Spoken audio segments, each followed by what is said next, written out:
Boy, if you don't want to check out Esports Weekly after then I don't know if we've got the right content for you. Finch here. I'm joined by Ryan Agro Bailey. Every time I see that taco like bouncing, it's so good, isn't it? Oh man, that is so funny. That is just so funny. No, I'm right there with you. That's Esports Weekly every Monday, 10 a.m. We won't have Ryan Bailey with us this time, but Tom is going to be the one running the ship. I'll still be, I think, battling with Tolly in the Battle of Wits, whatever we normally call it. You know, they'll be doing your picks here on the desk. Battle of Wits is much more dramatic and gives you much more credit than I think that. I think that it's a life or death situation over there. Goodness, what do you think I have like when I'm judging those? Like I'm just writing down your scores, my guy. I'm not. Oh, yeah, you got those? Not in here, no. Oh well, that's fine. That's all right. Well, let's go ahead and take a look at the standings here for North America. As again, that's where we are. We're about to head to the Trifecta versus Splyce matchup, and they're right there in the middle, 3-3 each. So whoever ends up coming out with this one's going to separate themselves a little bit.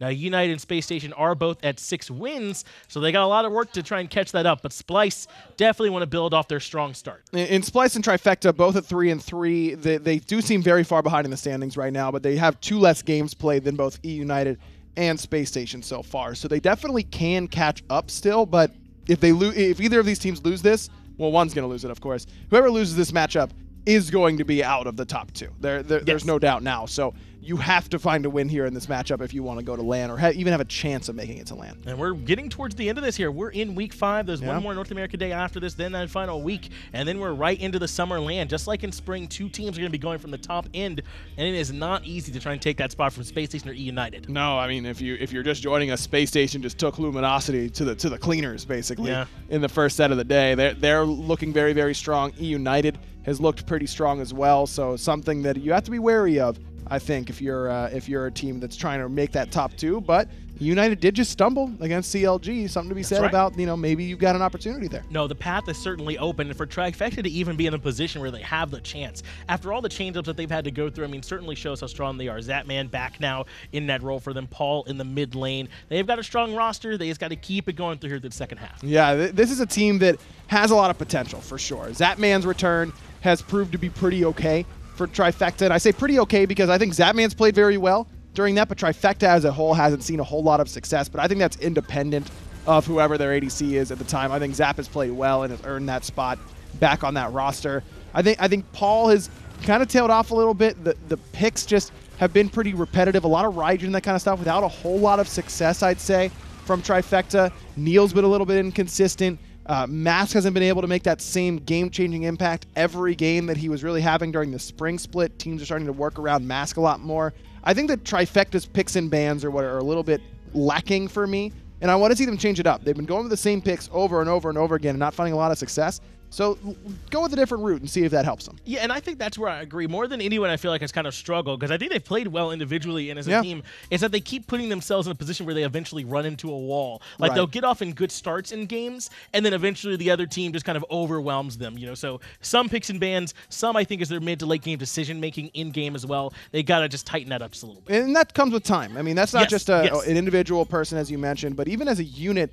To getting your picks and bans and your late game decision making in tow, even changing out, say, Met Yankee for Zapman halfway through the split is going to somewhat reset all of that. So it takes some time to get back into it, and they're not out of it, as we mentioned, but you have to find victory here. And we talked about it a little bit earlier, but good teams are going to be constantly asking you tough questions with 2 bad answers. You got to kind of pick the least worst of those 2, and that's kind of what Trifecta have to try and do here, especially up against a team like Splyce, who really I feel like have improved lately. CycloneSpin has been really adjusting to this hunter role very, very well for them now, and with him playing at this level, Trifecta gonna have to be able to come up with those answers. This is going to be huge for Splyce, and this is a great measuring stick to see, okay, are we still middle of the pack? Are we on the top half of North America? Are we on the bottom half? If they get blown out, you have to ask questions about where they are in the grand scheme of North America still. CycloneSpin, his revitalization or kind of emergence in this duo lane has been a huge benefit to Splyce in the summer split. That is the biggest difference for me, is that their teamwork has gotten a lot better. Their picks and bans have become more consistent in the summer split. But CycloneSpin has just looked like an infinitely better player in the summer split. So you got to take advantage of it while he's still on the East Coast and make plays here. He was bordering on hurting the team a little bit in spring. I mean, with the picks that he had to take, and he wasn't always making the performance. But now that he's been able to play strong meta hunters at a high level and still some of his own cycling splash in there, I think that they're Splyce rather, has really improved as a squad as a result of that. Really everyone coming alive. Divios has very much thrived in this solo healer meta as well. So I think Splyce are definitely in a good spot. Agreed. I think that Splyce have an opportunity to prove that they are in the top half of North America, and I think when they're playing at their peak, I would put them there. Yes. But it's about consistency for them. That's what I'll say about basically every team that isn't top 2, and even some of them. Consistency is key in the Pro League. Well, we're just about ready here to move into the picks and bans for Game 1, and we say that consistency thing a lot because everyone's really good at the game. There's no one who's mechanically bad at the game or doesn't know what good stuff is or how to push their beads on time. What the difference is, can you consistently play at the highest level and make the right choices over and over and over again? Some teams have that teamwork there and are able to do it, and some teams need just a little bit more. Well, they'll see. We'll see who ends up being the more consistent team here in this set, and that's where the best of 3s come into play, and I think are a lot more fun to watch because teams that are more consistent can take losses and adjust properly, or vice versa, you know what I mean? So we'll see what happens here between Trifecta and Splyce. As a couple hunters off the board. Gibalanke has really fallen out of favor in Europe so far, but not in North America. Really still prioritizing the picks and bans. Artemis is on the table here, but Trifecta still opt for the Terra. They're going to grab the Terra right away now. Very strong support, obviously, but Artemis has kind of risen to be a top pick or ban type god. I mean, really can change things with the early crit that she has. Her late game potential so strong. Put that in the hands of someone like CycloneSpin, who's just looking better now than he was earlier on. I mean, that's scary. And then Divios, if this is for Divios, I feel like it is, gets a Hercules-type pick. It is. I mean, I'd imagine that it would be for Divios as well. But Cyno does love his warrior jungles. It's been a lot of Erlong Shen. How much farther is, the Hercules from that? So I'm not too worried about where that's going. I'm sure it'll be pretty successful either way. Yes. Cerberus and Uller. This Uller selection, man, we've seen a lot of it from Trifecta, but not a lot of other teams are really prioritizing it these days, and I think for good reason. He brings great early pressure, yes, but having no ultimate in the late game, having that vulnerability of needing to switch stance from his range stance to his melee stance in order to jump away in the late game, it just feels rough to me. And mages right now are so impactful in the mid to late game. Uller really gets to make his money in the early to mid, and kind of not even the real true mid game. This is, I think, one of the reasons why Trifecta struggled a bit. I don't think Uller's a priority pick right now. And it looks like Splyce are thinking this is going to be a double Hunter composition from Trifecta as well with the Uller mid, because they ban away the Neath and the Ho Yi. They take those both away. Trifecta with those strong double guards, because they do have 2 strong Guardians, but because of that, they've given Splyce some real comfort picks. I mean, Divios on Hercules, Cyno on Naja. I mean, Artemis, maybe not so much a comfort pick, but just probably the strongest hunter. It's very scary with what Splyce has been able to draft so far. It is, and there's still, even with those hunter bans, a good hunter on the table in Medusa, and that is where Trifecta is going to go. I think that was very smart to anticipate that Uller going to mid lane. That's where I really expected it this whole time. And Achilles there as well in the jungle for Mask. This is a composition that has a lot of CC, but this is early game, man. This is Trifecta. Yes. They have to win the early game with this composition. They will never be able to keep up with Splyce if this goes 35 minutes and it's even. Splyce will just have such an advantage at that point in the game. And then they have a ton of control, too. You're right. I mean, it's not as if their early game is really that bad. I mean, an Ares-Artemis dual lane can absolutely punish you. Discordia Strife early on with Cyno to follow up on the Najah, that can, too. I mean, you're right that Trifecta are leaning pretty heavily into that early, but Splyce won't be any slouches either. No, but there is potential to really punish this Ares selection early. I mean, just one Axe combo onto an Ares will set up an execute opportunity for Mask. So I think that Aror needs to be very, very careful. Cyno needs to be very, very careful. These are gods that can be preyed upon in the early game at times. And if Cyno falls behind on this Najah, that's an easy win con for Trifecta, because if Mask gets very far ahead, that could get Paul very far ahead. And Uller and Achilles from ahead will be an absolute nightmare, and there's no doubt about that. Right. We just haven't seen enough teams do that consistently with those gods for me to think that it's going to be consistent here for Trifecta. And now my question is, I mean, because you're right, we don't see that consistently from them. Even if they are, do they have enough magic damage? I mean, I know they have the Cerberus, yes, but it's Uller, Medusa, Achilles. It's very reliant on physical. Splyce should not have a problem stacking Fizz defense against this. No, I mean, Hercules is going to be very hard to bring down because you kind of need an anti-heal there, and the anti-heal isn't great from Hunters. I mean, you can get Brawlers on Achilles, but do you really want to itemize into that as being the only one who can? I'm worried about Trifecta's comp here. Splyce certainly have a chance to take this one. I know you said you're worried about Trifecta. That means you're leaning a little bit towards Splyce on this one. Yeah, for sure. I think that they've got great control. As long as they don't fall behind too far in the early game, I think they'll pull it out. Sounds like we're leaning towards Splyce here on the desk. Let's see how these picks work in-game. Thanks a lot, friendos. The meeting of the middle is what we're seeing here. Splyce and Trifecta, two teams on the up and up, now going head-to-head against each other. Should be interesting. Tom and Taco bringing you the action. Who's going to be the first to break apart from the rest? Trifecta and Splyce, I think a lot of people have just been rating both of these teams as that middle of the pack section. Not completely certain, because for a moment there, you really wanted to believe that Splyce had a real chance to take it from Space Station or even United. Then they kind of fizzled out just a little bit. Seemed like they lost a little bit of that fire that they initially came out with in the summer split. But same can be said for Trifecta. They undergo a pretty massive roster swatch, which involves moving Paul into the mid lane, met Yankee for a little bit. Now Zapman's back in action. Things have been looking hot and up for Trifecta. So the question is, can Splyce bring it back to the Splyce we saw at the very start of the summer split, or is Trifecta, with their newly built roster and like newly established synergy, going to start taking over?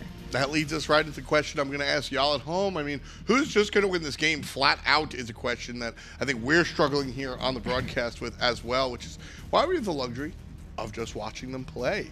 Very interested to see how game one goes. In fact, bring it to me right now. I think that it kind of goes without saying also that these teams are fairly even in terms of just raw skill level between the players. I don't think that there's necessarily any one particular individual that tends to really heavy stick out on either side. I think that both of these teams really depend on having every single part of their roster do well, because if one part of the performance is missed, then that's where the inconsistency starts to come into play. Yeah, I think you see Mask. And it's very interesting because people I respect have said that Mask is arguably the best hunter in the best jungler in North America. And when you watch him play, and sometimes it looks like that. But the problem is that he's not able to find the wins. And I mean, the philosophical question is, does it matter if you're the best player on a team that doesn't win? One thing that Paul needs to be careful of, though, Cyno and TheBest are both pretty healthy. He's not. He's lost a large part of his health. Cyno, though, not going to connect with the Sash. That's going to prompt Mask to move forward, get some of that poke damage going, but the ring bounce is good. Paul and Mask both put down half health. You know, I thought we answered this question 5 weeks ago, 6 weeks ago at Spring Land. I thought we answered the question, hunter mid or no. Sometimes you just want to go for it. And Paul, I think that his Uller is probably one of the more feared mid lane Ullers currently in the SPL. I'll agree. Also, because his God Pool, I do feel, is a little bit less flexible than some of the other mid laners. And I say less flexible because Trifecta, just as much as Paul, have to play off of a certain style. Speaking of which, Cyclone and Aror getting some really nice poke there against Zapman. You know, the carries coming out from Aror. Cyno going to be chased back, and yeah, I think you've got something to be said about the limitations of Paul's God Pool. It's interesting though. A lot of people just kind of said flat out hunter mid isn't very good, but you know there are no absolutes in Smite. And I think Paul might be the exception. And I want to elaborate also because I don't think that it's Paul's God Pool itself that's limited. I think that Paul could kind of like Keegs, where they can both play just about any mid, but they tend to circulate around the same mids just because it's best for their team environment. And that's a big thing for me, is that Trifecta needed someone in the mid lane that could just pick a god based on what the rest of the team wants. For me, it's more about Paul. Paul can look like the best player I've ever seen. We've all seen him just stomp games, whether it was at the minor league or even at the pro league level. We've seen him just carry and stomp games. And I think that Paul has a small group of maybe 3 to 5 characters that he can absolutely do that on. And then the rest he can play at a professional league level and nobody's going to be mad about it. But I think Uller is one of the characters that he can just run a game with. Acid spray from Zapman, not going to connect. That means that it won't spread over to Cyclone or Aror. Zapman still looking for more than what Paul. At least the purification beads were forced from TheBest, and that's prompting everybody else to go in. Zapman rushes with the lacerate. And NeiruMah going to get chained up by Aror. Great job of the support playing this Ares. TheBest going to come through with the clutch strife as well. You know, it's fun watching these high-end players, but hold that because Zapman's still looking for the invade on the red buff. There it goes down, but it looks like Splyce was able to pick that one up. Cyclone able to confirm it with that suppress the insolent. Hard for a Medusa to out-confirm there. That's why we saw Zapman trying to charge those Viper shots for additional damage. It just didn't really pan out in the way that Trifecta were hoping for. Cyclone will decide to farm those back Harpies before coming over into the lane again. Just getting that little boost of XP, and he's already close by, and May as well. NeiruMah to avoid the second one of the chain. And I was getting into a conversation about Ares is a hard support to play, right? I mean, landing his stuff is hard, but more in that he doesn't have much peel. Oh, Splyce is going to be able to use it now, though. Zapman go to the sky with Cyno, and it looks like this could be first blood. Zapman, no purification beads and no life left to stand on. Cyno gonna get the first blood credit against Zapman over there in the duo lane. Just absolutely no idea from Trifecta's duo that rotation was gonna happen. Where's Paul? Paul's in mid lane. He did not expect Splyce's mid and jungle to make the rotation so early on. And it is a little bit baffling to see because you know that Zapman's purification beads are forced, and there's a level 5 Ninja somewhere on the map. Yeah, like you gotta, I don't know. That seems like a communication breakdown from Paul. If you can't make the rotation, that's one thing, but you still have to communicate it. You gotta verbalize what's going on in the game. Maybe he did, we're not in comms, but that's what it looked like from this. It just looked like a lack of communication. Scary D just getting pushed up by big Divios. That one death, though, for Zapman is going to leave him sitting on only the second tier of those Devourer gauntlets in comparison to Cyclone, who just finished them off. Even if Zapman gets the gold right now for those gloves, he's still going to be at a bit of a deficit in comparison to Cyclone because he'll be behind in stacks, at least 15 to 20 stacks by the time he finishes this item and comes back into the lane. Meanwhile, Cyno just feeling good. Naja with first blood is one of the best feelings in the game. Because when you get that first blood, you get a little bit of a boost. You get to the point where, because don't forget, the jungle camps also scale as the game goes on. So when Naja gets this little first blood, he just goes in and out of the game. Nice job from... Oh, Paul! Oh, Paul! You know he had to do it to him. And Cyno, you're sashing into the T1. What do you expect to happen? I liked that play. I did. You go in, you sash, you get beads, you run away. Naja does that. He just didn't expect Paul to land the perfect hail of arrows.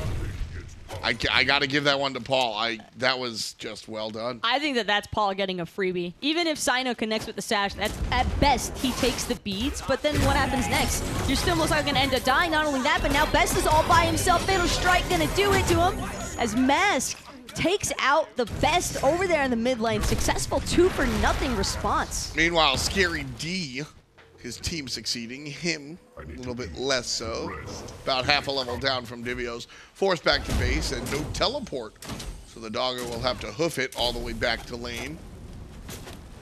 That huge advantage that Cyno just had over Mask has now been completely eradicated to an extent. And Mask still mildly trailing behind in experience. Cyno just hit level 8, but he could have been 2 levels ahead, possibly even 2.5 had he just kept going with that same momentum of focusing on farming out his jungle. Instead, he tries to go for the greedy play. And I say greedy because it wasn't necessary. It definitely was a greedy play. Like, don't get me wrong.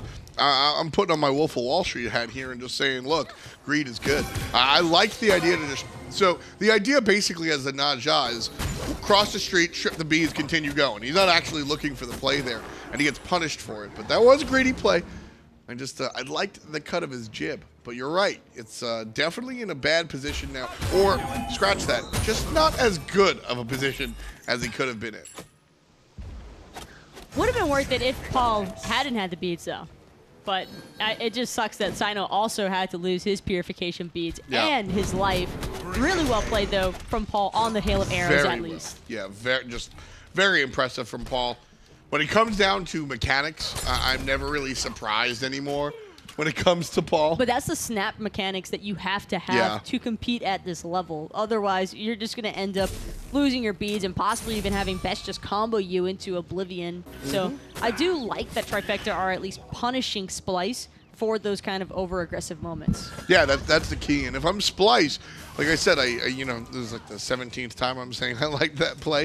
If I'm Splyce, that's an adaptation in game, right? You make that play and you see if you get punished, and you do get punished, and now you know from this point I can't be that wild. I got to calm down.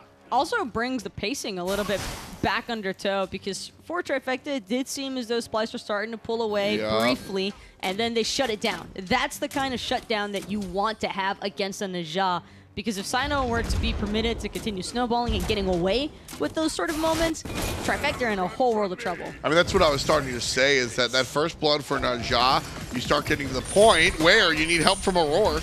There's the beads to be able to get the jump from Paul, and he jumps away from Aror before the ultimate goes off. That was a really sweet play. That was a close one. Also, Aror nearly had him with the Ares pull, but just gonna miss out only slightly. Paul, though, without those beads, there is someone else on the map he has to worry about. And this time, even if Cyno goes for the sash, I'm all right with it happening underneath the tower, because we know for a fact that those beads are gone. Exactly. Now it's a different scenario, and if he finds Paul under the tower, he's going to find him all the way to death. Divios uses the bowler to avoid the ultimate coming out from Scary D. And now a blue buff invade. Cyno trying to look for Mask, and Will, the ultimate, takes him to the sky. Now 70% HP on the assassin, and he's in trouble. Dashes forward, Cyno dies. Scary D with the good one. As the jungler falls down, bad gank for Splyce. Perfectly timed Earthen Fury there out of NeiruMah. They knew what was up and immediately responding to it. Masked in a lot of trouble, though, driving straight into the Fire Giant pit by Divios, but it's all about Aror getting focused out here from NeiruMah. He's able to find an exit on the right-hand side. Divios, tanky as all hell. Already level 11, Taco, and that's going to allow him to just delete Paul. I mean, Paul had a lot of HP there. I wasn't expecting one driving strike to do it. I did not expect that. Completely obliterated. For a second there, you just assume that it's Splyce going to take home the L, because Cyno dies almost instantly from the Earthen Fury once he lands.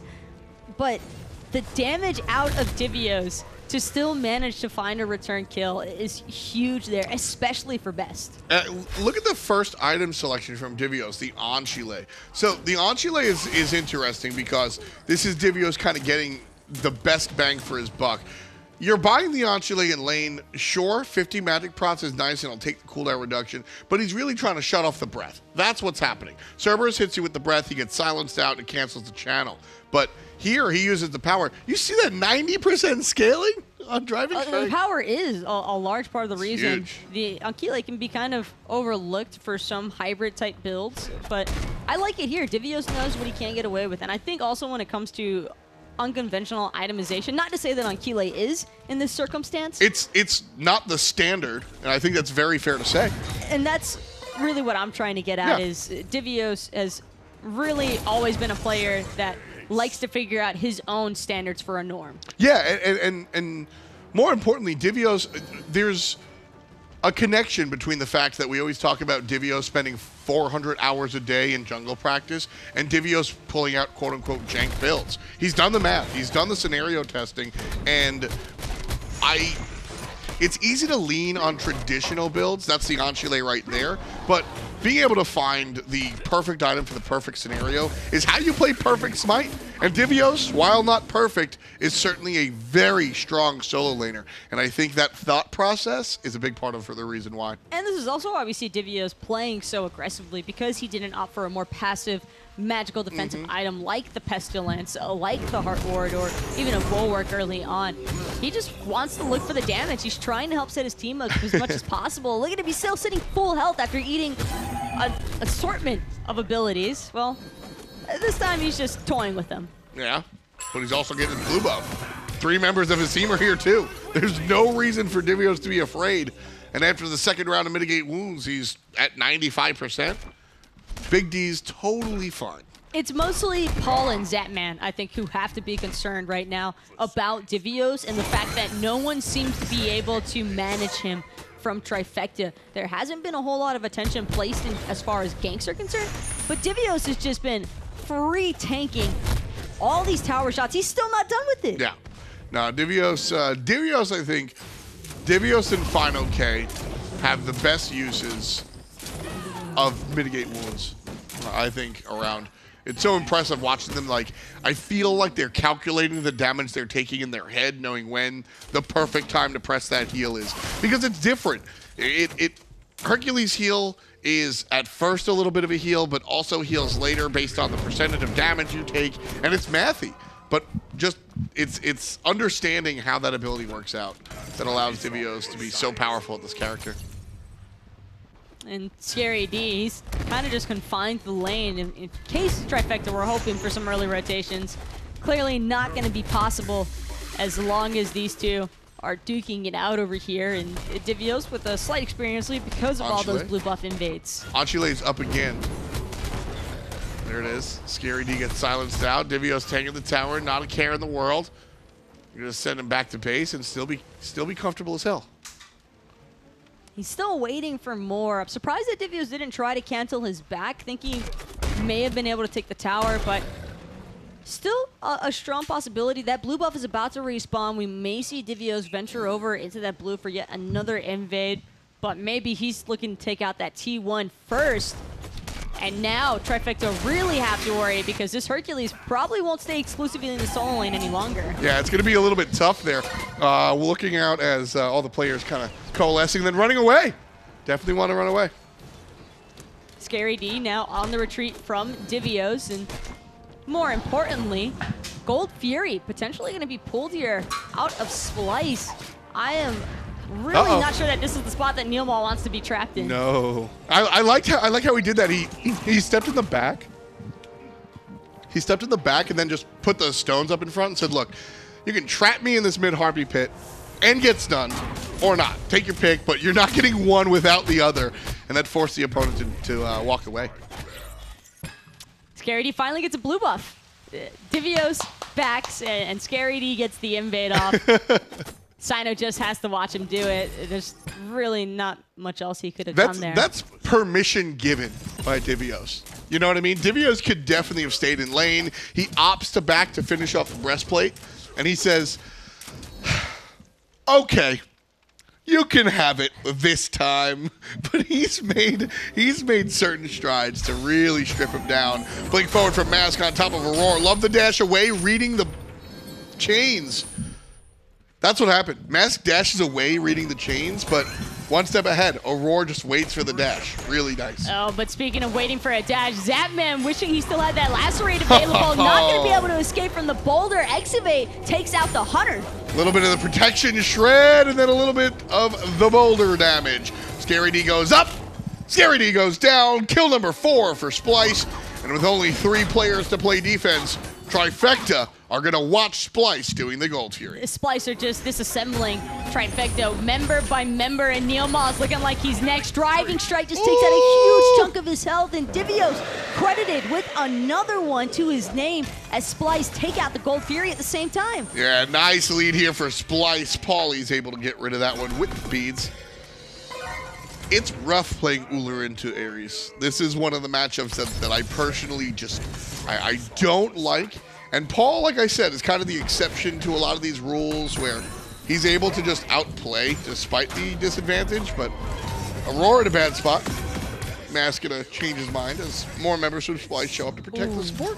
That Sash just gonna miss connecting with Paul, but he will manage to jump away from that Earthbreaker. Cutting it a little bit close there, and speaking of close, CycloneSpin not close at all to Zapman in terms of experience, 3 levels above Zapman, and this is just rough stuff because I don't think that Zapman really made any massive laning mistakes. This is all just a lead that's been built off of the rotations from Splyce, and they have been completely tearing Trifecta apart. And the worst part about it, I think, is when you pick a character like Medusa, you're sitting there going, I'm going to crush the mid-game.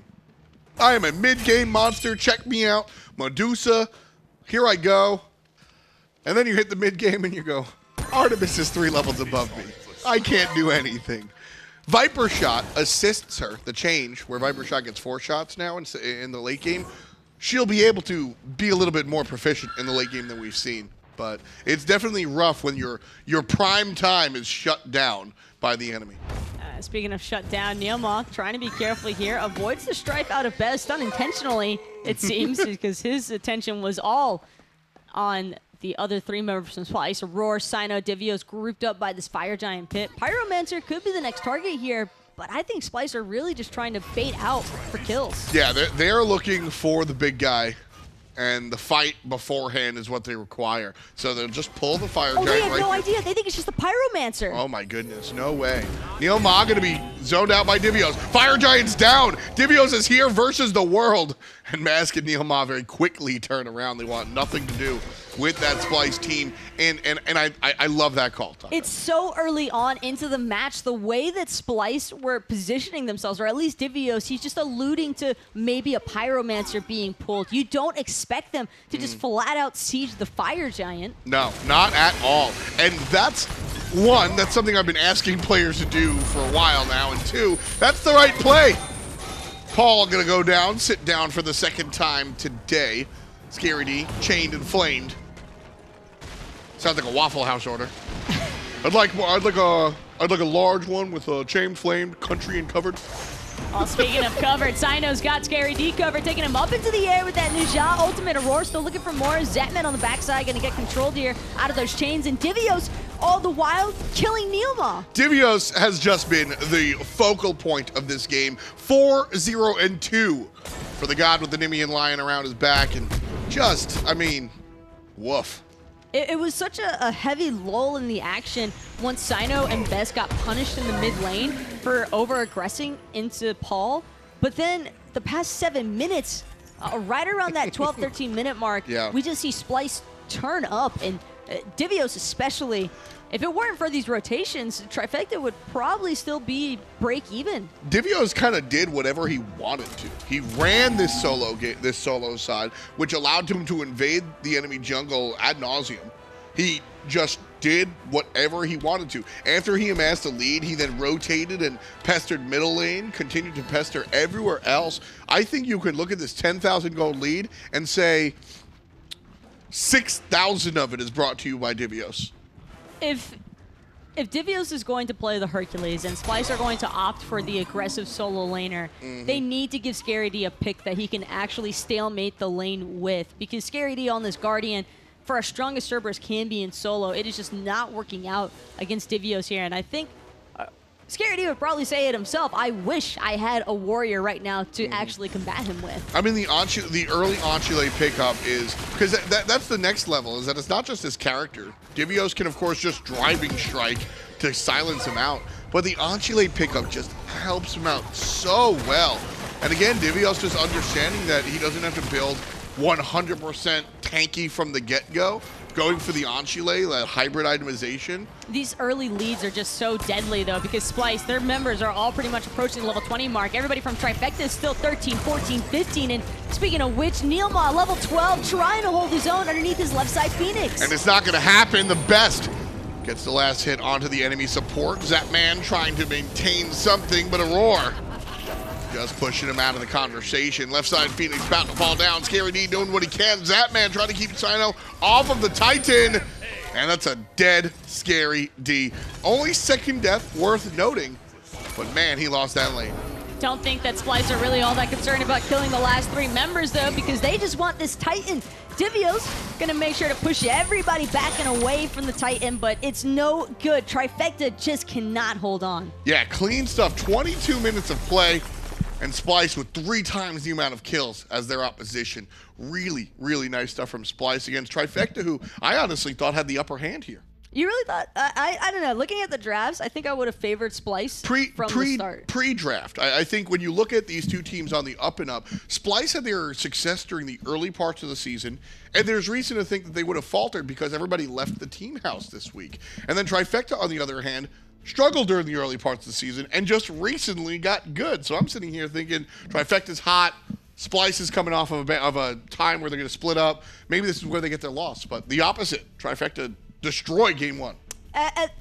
Splyce still have that established camaraderie, though. I do think that was probably a really important feature that's not necessarily underlooked. I know that we mention it all the time, that it is actually huge, the fact that they were able to spend so much time together. I mean, this was multiple weeks of the team just getting to know each other and pretty much establish better understandings of what they want to do and just how to better guess. For sure. Or I shouldn't say guess, as much as it's just knowing. It's just that player intuition to be able to tell what your teammate is going to do and what you should do as a response. Yeah, absolutely. It's a big part of what players do, even what we do. So we're going to go and hang out and work on our commentary by just being elsewhere. Let's talk to the desk.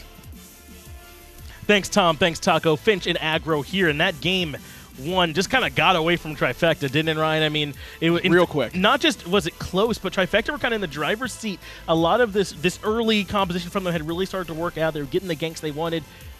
There wasn't an answer to Divios, though. Divios just gets to do whatever he wants during that entire game. I mean, even that last little siege on the left-hand side, a cursed Ankh pickup by Trifecta. You know, Neil pops it. It's even upgraded at the time. Neil has 3 items when this happens. Like, he just can't frontline that long. Divios just gets to waltz out of the Phoenix range. I mean, he did so much. And really the turning point was when Divios just flattens Paul in the jungle, right? That's when it started to go back towards Splyce's favor. Paul, before that, made a great individual play, killing Cyno as he dove that tier 1 tower. We're thinking, all right, you know, here we go. Trifecta's going to start to get the ball rolling. The only ball rolling was Divios' ultimate, and it was crushing everyone in its path. Yeah, it was like, what, auto-attacking a driving strike for an absurd amount of damage, and he was able to take Paul down the jungle. That's why Divios ends up selected as your MVP in Mixer Chat. I think y'all certainly called this one correct. He was able to get so far ahead and waltz over. We talked about how that he would be able to itemize in the physical defense, and they wouldn't have a big answer. I mean, I don't know if the game lasted long enough for that to even matter. That's the play we alluded to where Paul was there, and then he just wasn't suddenly, and Divios really did whatever he wanted. But, I mean, they get a great play where Cyno dives underneath the tier 1 and Paul catches him out with a hail of arrows. Yes. They catch him over by the solo lane jungle and kill him there again on a bad gank attempt. I mean, Trifecta started well. Was Divios just that strong rotating over? Is that all it was? I mean, that's a big part of it, yes, but at the same time, you're not building yourself in late-game win conditions if things don't go according to plan. It's Trifecta. I mean, we've seen them do this before, too. I remember a couple weeks ago where they pick an early-game composition, it starts going poorly, so they just go for a fire giant, because that's, if they don't get that, then they're probably not going to win anyways. Yes. And that's the right decision from them based on their team composition.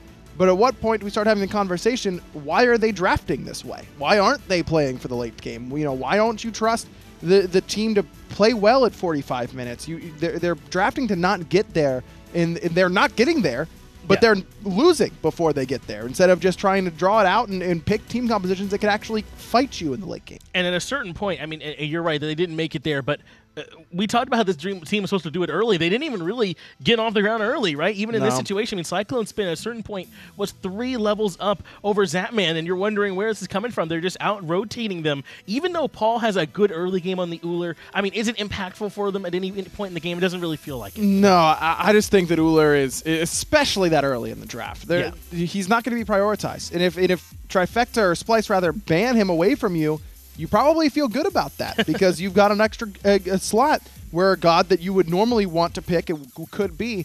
I think the Trifecta is just not really understanding the meta right now. These long, healing, grindy games that we're seeing from a lot of the top-end teams. Trifecta's trying to move away from that instead of just moving into it and trying to beat it, not just do something else that doesn't really work. Yeah, that's right. It's like doing something else is one thing, but it doesn't even beat the thing everyone else is doing, right? So